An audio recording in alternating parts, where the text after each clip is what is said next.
जो थक करके भी मुस्कुराते हैं वही असली जीत पाते हैं। वृश्चिक राशि, आज हम बात करने वाले हैं इन 2 दिनों की।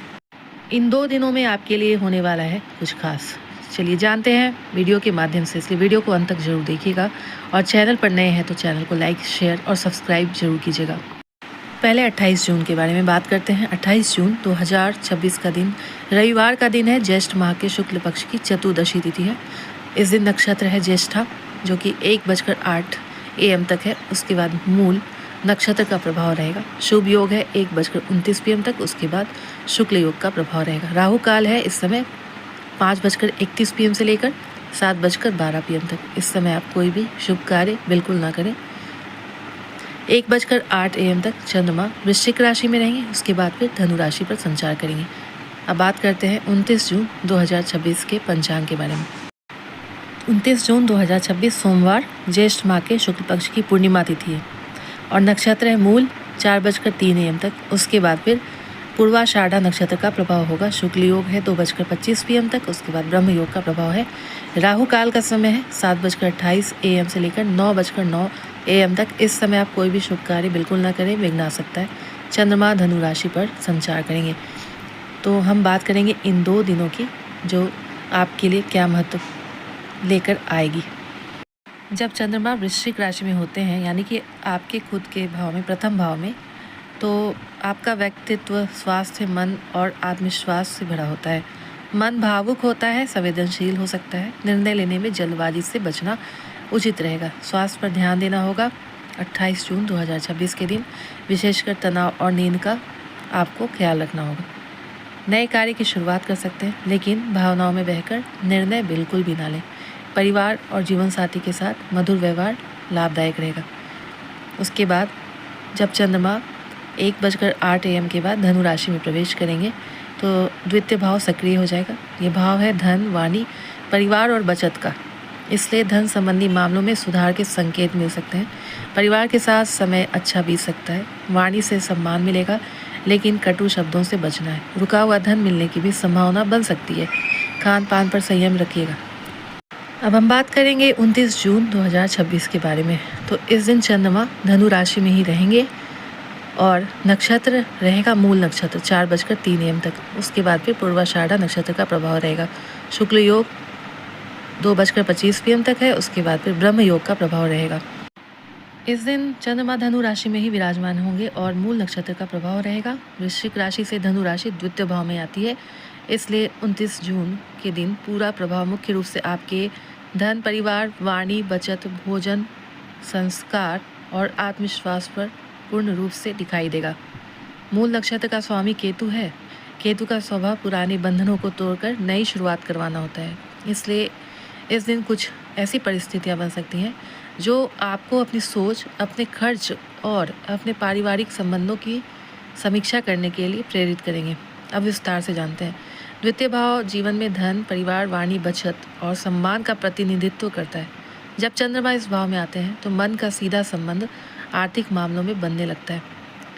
तो इस दिन आपका ध्यान बार बार पैसों की ओर जा सकता है। आप सोचेंगे कि भविष्य के लिए कैसे बचत की जाए, कहाँ निवेश किया जाए और कौन से खर्च कम किए जाए। यदि आप व्यापार करते हैं तो दिन भर पैसों के लेन देन में व्यस्त रह सकते हैं। नौकरी करने वालों को भी आय और खर्च का संतुलन बनाने की आवश्यकता महसूस होगी। मूल नक्षत्र परिवर्तन का नक्षत्र माना जाता है। यह जीवन की जड़ों तक पहुंचकर बदलाव लाने का संकेत भी देता है। तो इस दिन आपके सामने कोई ऐसी बात आ सकती है जिससे आपकी सोच बदल सकती है। पुरानी गलतियां समझ में आ सकती हैं। किसी पुराने विवाद को समाप्त करने का अवसर मिल सकता है। कुछ लोगों को किसी पुराने मित्र या रिश्तेदार से भी संपर्क करने का मौका मिल सकता है। आर्थिक स्थिति की बात करते हैं तो धन के मामले में इस दिन सामान्य से अच्छा मौका आपको मिलेगा। कहीं से रुका हुआ कोई पैसा है तो उसके मिलने की उम्मीद बन सकती है, लेकिन खर्च भी अचानक सामने आ सकते हैं। घर की आवश्यकताओं पर धन खर्च होगा। किसी वाहन या इलेक्ट्रॉनिक वस्तु की मरम्मत में भी खर्च हो सकता है। और इस दिन किसी भी प्रकार का बड़ा निवेश जल्दबाजी में बिल्कुल ना करें। निवेश करना भी है तो पूरी तरह से जानकारी लेने के बाद ही निर्णय लें।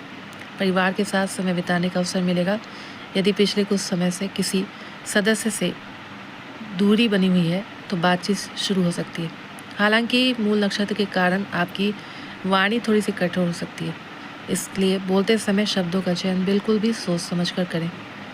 एक छोटी सी बात बड़ा विवाद भी बन सकती है, तो आपको इस दिन क्या करना है, संयम रखना है और रिश्तों में मधुरता बनाए रखनी है। दूसरा भाव वाणी से जुड़ा है, इसलिए इस दिन आपकी बातों का लोगों पर गहरा प्रभाव पड़ेगा। यदि आप शिक्षक हैं, वक्ता हैं, यूट्यूबर हैं, सेल्स से रिलेटेड काम करते हैं, मार्केटिंग से जुड़े हैं या राजनीति से जुड़े हैं, आपकी बातों को लोग ध्यान से सुनेंगे। लेकिन कटु भाषा से बचना आपको बहुत ही ज़रूरी है। सत्य बोलें लेकिन विनम्रता बनाए रखें।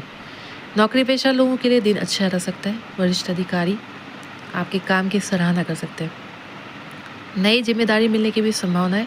यदि किसी इंटरव्यू की तैयारी कर रहे हैं तो आत्मविश्वास बनाए रखिएगा और 29 जून के दिन की गई मेहनत भविष्य में अच्छा परिणाम दे सकती है। व्यापारियों के लिए ग्राहकों की संख्या बढ़ सकती है। पुराने ग्राहक दोबारा संपर्क में आ सकते हैं। यदि व्यापार में कोई योजना बना रहे हैं तो पहले उसका पूरा विश्लेषण जरूर कर लें। साझेदारी के मामलों में भी लिखित दस्तावेज अवश्य लें। विद्यार्थियों का मन पढ़ाई में लगेगा। रिसर्च, प्रतियोगी परीक्षा और आध्यात्मिक विषयों में रुचि आपकी बढ़ सकती है। यदि किसी कठिन विषय को समझने का प्रयास करेंगे तो सफलता भी मिल सकती है। अब इस दिन के प्रेम संबंध के बारे में बात की जाए तो प्रेम जीवन में आपको संवाद बहुत ही महत्वपूर्ण रखना होगा, क्योंकि द्वितीय भाव वाणी से जुड़ा है, तो इस समय आपकी वाणी थोड़े से कटु हो सकते हैं। इसलिए आप अच्छे से बातचीत करें, प्रेम संबंध को बना कर रखें, वरना कोई वाद विवाद भी हो सकता है। साथी की भावनाओं को भी समझने का प्रयास बिल्कुल करें और हाँ, अनावश्यक बहस से बचें। जो लोग विवाह योग्य हैं उनके लिए परिवार की ओर से कोई अच्छी सकारात्मक चर्चा हो सकती है। वैवाहिक जीवन पर भी इस दिन अच्छा प्रभाव पड़ेगा। जीवन साथी के साथ आर्थिक योजनाओं पर कोई बातचीत हो सकती है। भविष्य की बचत या निवेश पर विचार बन सकता है। यदि दोनों मिलकर निर्णय लेंगे तो लाभ भी होगा। स्वास्थ्य की बात की जाए तो 29 जून के दिन स्वास्थ्य सामान्य रहेगा, लेकिन गला, दांत, आँखों और पाचन तंत्र का ध्यान रखें। अधिक तला भुना भोजन खाने से बचें। पर्याप्त मात्रा में पानी पिएं। मानसिक तनाव कम करने के लिए ध्यान या प्राणायाम लाभदायक रहेगा। और हाँ, इस दिन आध्यात्मिक संकेत की संभावना है। मूल नक्षत्र क्योंकि आध्यात्मिक उन्नति का भी नक्षत्र माना जाता है, तो इस दिन किसी मंदिर जाने, ध्यान करने या गुरु का आशीर्वाद लेने का अवसर मिले तो अवश्य ले। पूर्वजों का भी स्मरण करना भी इस दिन काफ़ी शुभ माना जाता है। तो आपको इस दिन क्या करना है, मधुर वाणी प्रयोग करना है। खासकर इन 2 दिनों में धन का भी सही प्रबंधन करें, परिवार के साथ समय जरूर बिताएं और अधूरे कार्य पूरे करें। भगवान शिव या भगवान गणेश की पूजा करें। केतु के शुभ प्रभाव पाने के लिए केतु के मंत्र का जाप करें। धन्यवाद।